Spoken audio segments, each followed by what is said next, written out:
I'm back. I'm back with another reading from Stolen Legacy. You get me? This was a book George G.M. James wrote decades ago. You got what I'm saying? Decades ago. I mean, decades ago. You know, I first came across it 1992. 1992. You know what I'm saying? And I just purchased this book in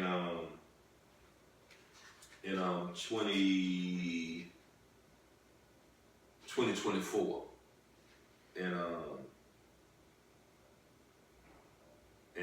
it's a beautiful book. It's a beautiful book. But before we get started, please, I am the Nasty Pastor.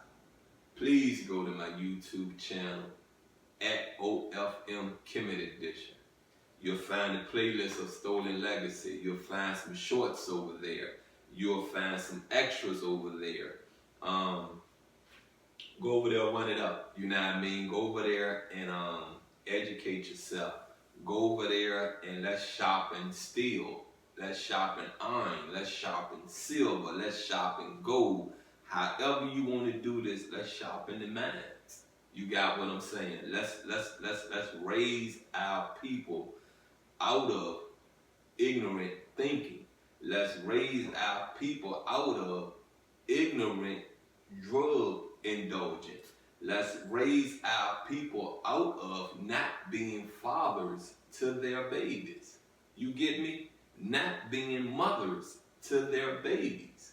You feel me? Not being a productive citizen in a world our ancestors forged and structured. It's time for us. It's time. It's been time. You get me? Been. It's overdue. You understand? Come on, man. Put your respect on. Put your respect on yourself. Put it on. Put it on like you put a pair of shoes on. Like you put a pair of Air Force Ones on. Put a pair of Timbs on. Like you put your jewelry on. Put it on. Staying strong with your head high, your back straight. You get me? Let's get into this chapter reading. And I believe we're on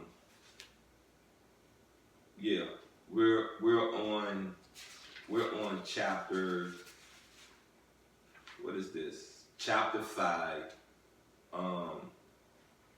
part 2. And part 2 is titled Pythagoras. And we're not going to take forever. We're going to get into this and get it rolling. And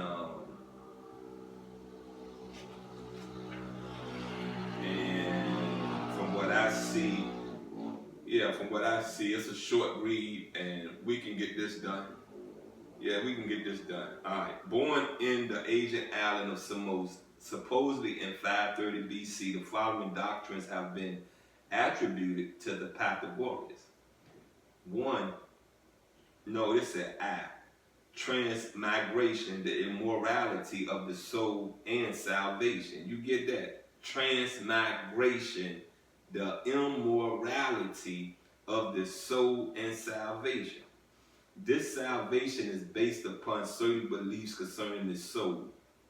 True life is not to be found here on earth, and what men call life is really death, and the body is the tomb of the soul.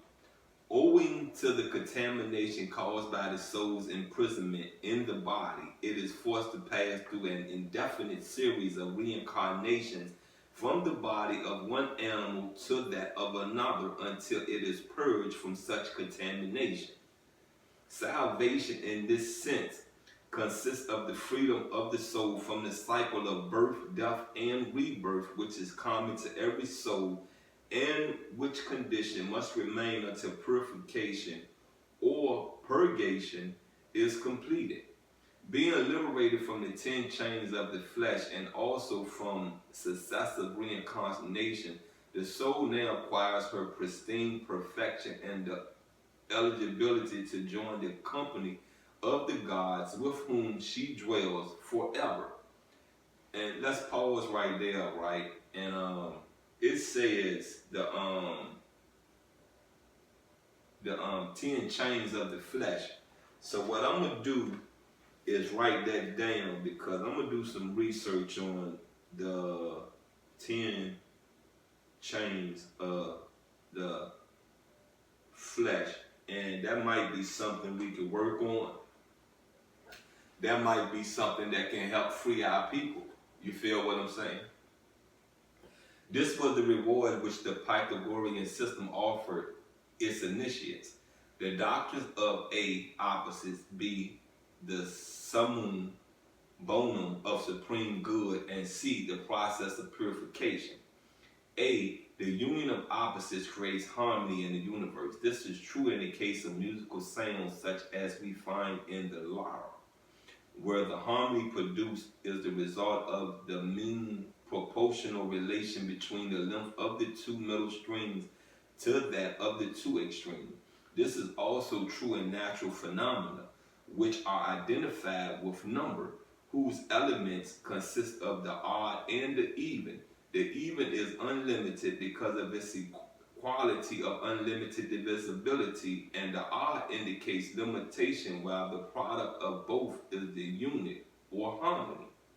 Similarly, do we obtain harmony in the union of positive and negative, male and female, material and immaterial, body and soul? B, the summum bonum or supreme good in man is to become godlike. This is an attainment of transformation, which is the harmony resulting from a life of virtue. It consists in a harmonious relationship between the faculties of man, by means of which his lower nature becomes subordinated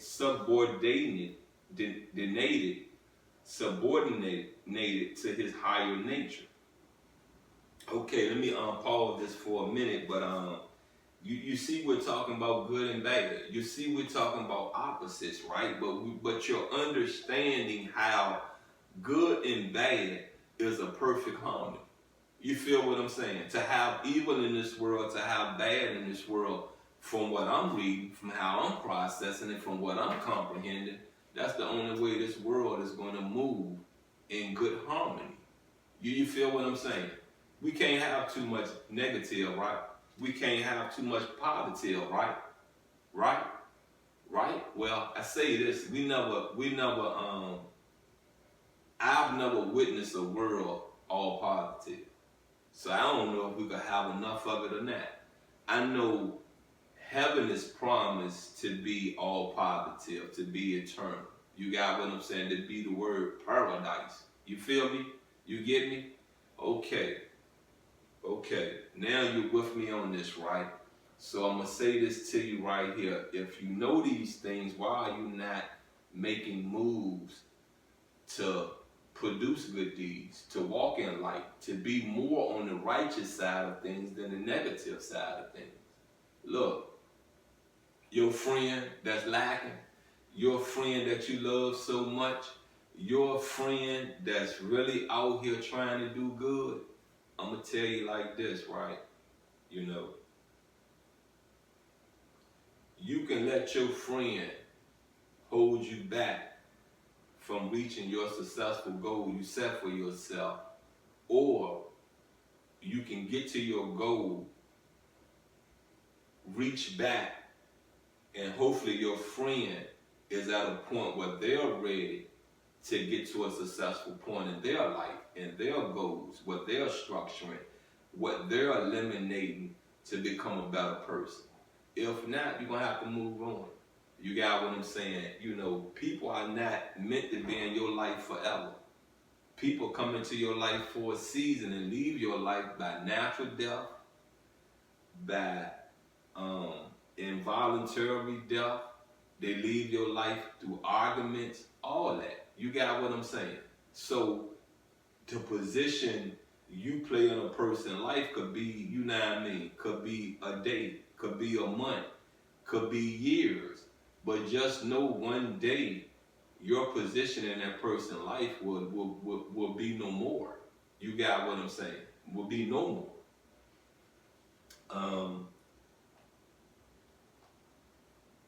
see the process of purification.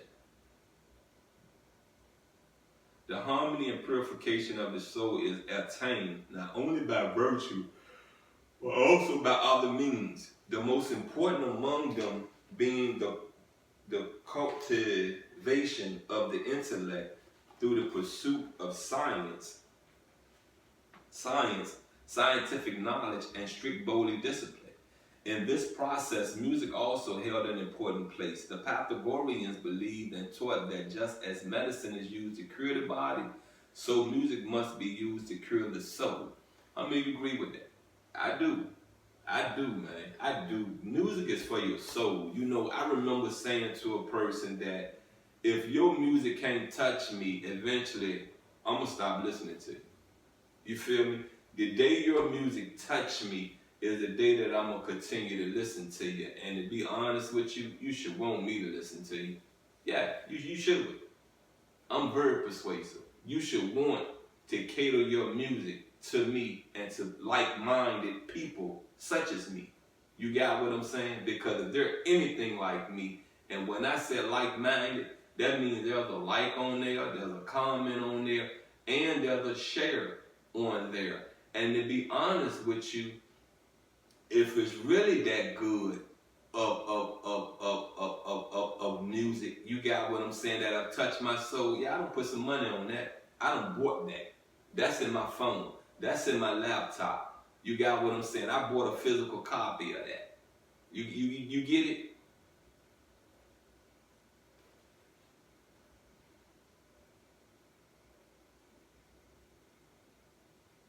In the process, music also held an important place. The Pythagoreans believed and taught that just as medicine is used to cure the body, so music must be used to cure the soul. Here it might be appropriate to insert the doctrine of the three lives, since it is also a method of means of purification. Mankind is divided into three classes: lovers of wealth, lovers of honor, and lovers of wisdom. This last being highest, according to Pythagoras' philosophy, determined the purification which led to the final salvation of the soul. Okay, we're getting into three. It's like three eyes, but they got A, B, C, D, E, F, G, you know what I mean? But this will be the last part of this chapter reading, the cosmological doctrine. All things are numbers, that is to say, not only every object, but the entire universe is an arrangement of numbers. This means that the characteristic of any object is the number by which it is represented. Since the universe consists of 10 bodies, namely the 5 stars, the earth, and the counter earth, then the universe must be represented by the perfect number 10. Applied to the space around us, but called by Pythagoreans the boundless or unlimited, it must be taken to mean the measuring out of this boundless into a balanced and harmonious universe, so that everything might receive its proper proportion of it, no more, no less. This arrangement seems to suggest the notion of forms capable of receiving a mathematical expression, a doctrine which later appeared in Plato as the theory of ideas. In the center of the universe, there is a central fire around which the heavenly bodies fixed in